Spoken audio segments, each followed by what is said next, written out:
আসসালামু আলাইকুম। আমি আরিবার মা টাঙ্গাইল থেকে বলছি। লাইফ ইন মোশন চ্যানেলটিতে আপনাদের সকলকে স্বাগতম।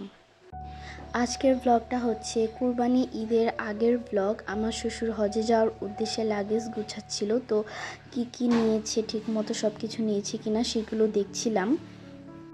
তার পরের দিন আমরা গ্রামের বাড়ির উদ্দেশ্যে বের হই। তার আগে আমাদের একটা বিয়ের দাওয়াত ছিল, আমরা সেখানে অ্যাটেন্ড করি। দুপুরের খাওয়া দাওয়া এখানে করে তারপর আমরা এখান থেকে আবার বাসায় ব্যাক করি। আমাদের জন্য সিএনজি ওয়েট করছিল, সেখান থেকে আমরা লাগেজ নিয়ে তারপর আবার বাড়ির উদ্দেশ্যে রওনা হই। রওনা হতে হতে প্রায় 3টা বেজে গিয়েছিল। আর রাস্তায় এত বৃষ্টি, আমরা বৃষ্টিতে প্রায় ভিজেই যাই।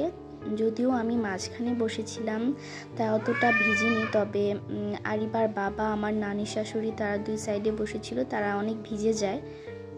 সেদিন সারাদিন অনেক বৃষ্টি হয়, আর এটা হচ্ছে রাতে বসে বসে বারান্দা থেকে বৃষ্টি উপভোগ করছিলাম। আমাদের বাড়ির উঠোনে একটা আম গাছ আছে, অনেক আম হয়েছে। যদিও আমগুলা এখন আর খুব বড় হয় না, আগে অনেক বড় বড় হতো। আর এটা হচ্ছে আমাদের গাছের জামরুল, এগুলো সব কিন্তু কুড়িয়ে নেওয়া, পারা হয়নি। তো আমার নানি শাশুড়ি বসে বসে আম কাটছিল। আমার নানু শাশুড়ির খুব শখ এগুলো করতে, তো আরিবা বাইরে ছুটোছুটি করে। ওর আসলে বাড়িতে আসলে খুবই ভালো লাগে, একটু খোলামেলা পায় তো।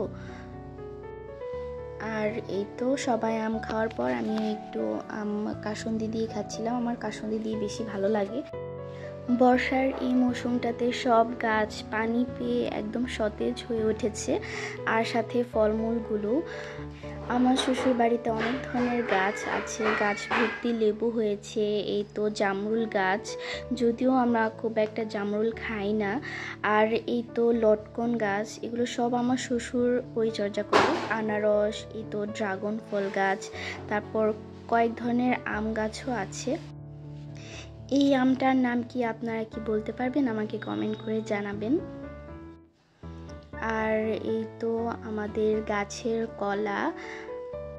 সারাদিন বাড়িতে টুকটুক করে আম পড়ে, আর আমি আমার নানু মাঝে মধ্যে এগুলো কুড়িয়ে নিয়ে আসি।